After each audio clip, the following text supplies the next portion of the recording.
నెల్లూరు జిల్లా కలెక్టర్ కార్యాలయంలో Nellore revenue division అధికారులతో సమావేశం నిర్వహించిన జిల్లా joint collector K Karthik.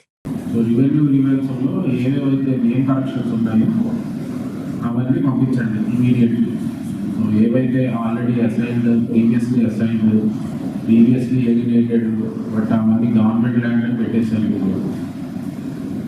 So అలాంటివన్నీ కూడా రీసర్వేలో వచ్చిన మిస్టేక్స్ వల్ల వచ్చినవన్నీ కూడా కరెక్షన్కి 1 week updation target, 1 week cancellation.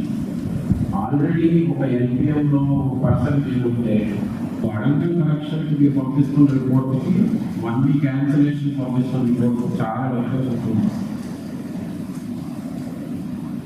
Notices to both enquiry ఇద్దరికి నోటీసులు ఇచ్చామని నాకు ఆ నోటీసులు కూడా అనెక్స్ చేయాలి, ఆర్డర్ పాస్ చేయాలి. డివిజనల్ లెవెల్లో పాస్ చేసి దాని బేసిస్ మీద అది ఇంప్లిమెంట్ చేయడానికి తహసీల్దార్ లాగా అవ్వడం లేదు అంటే అప్పుడు నాకు రాయండి బేసిక్గా. నెక్స్ట్ రీసర్వేలో ఏమంటున్నారు, ఇప్పుడు వన్ ఆఫ్ ద 22 డిలీషన్స్లో రీసెంట్లీ ఈ మండలం సంబంధించి 22A నుంచి డిలీట్ చేయమని డిస్ట్రిక్ట్ కలెక్టర్ గారు లెటర్ అడ్రస్ చేస్తూ డిస్ట్రిక్ట్ రిజిస్టర్ రాశారు. ఆ పెటిషనర్ లెటర్ పట్టుకుని సబ్ రిజిస్టర్ ఆఫీస్కి వెళ్ళండి. రీసర్వే కంప్లీట్ అయిపోయిన విలేజ్ కాబట్టి ఎల్పిఎం దగ్గర it is in 22A module అని వస్తుంది. అది కనబడుతుందని సబ్ రిజిస్టర్ రిజిస్ట్రేషన్ చేయమని అన్నారు.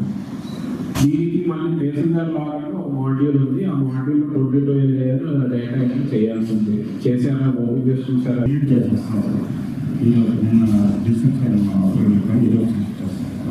తర్వాత అతని ఇంకో రకం చేసిన అతని ఎక్సర్వీస్ ఫండ్ పర్చేస్ చేస్తున్నానికి అది ఎక్సర్వీస్ ఫండ్ అంటే అసైన్మెంట్ ఉంది సార్ డెడ్లైన్లో దాని కరెక్షన్ పట్టాలు కనెక్ట్ చేస్తుంది. కానీ అప్పటికి మళ్ళీ వాళ్ళు అప్డేషన్ పెడతారు సార్.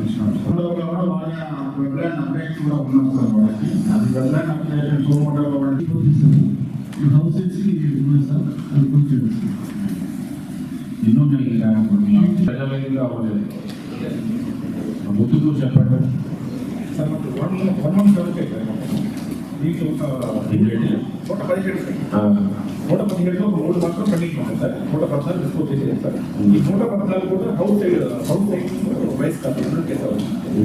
ఈ విలేజ్ 2లో మాత్రం ఒకటి హౌస్ సైడ్ సార్. అతను మంచి ట్రేస్ చేస్తారు. బల్లూరు విలేజ్ పెట్టారు.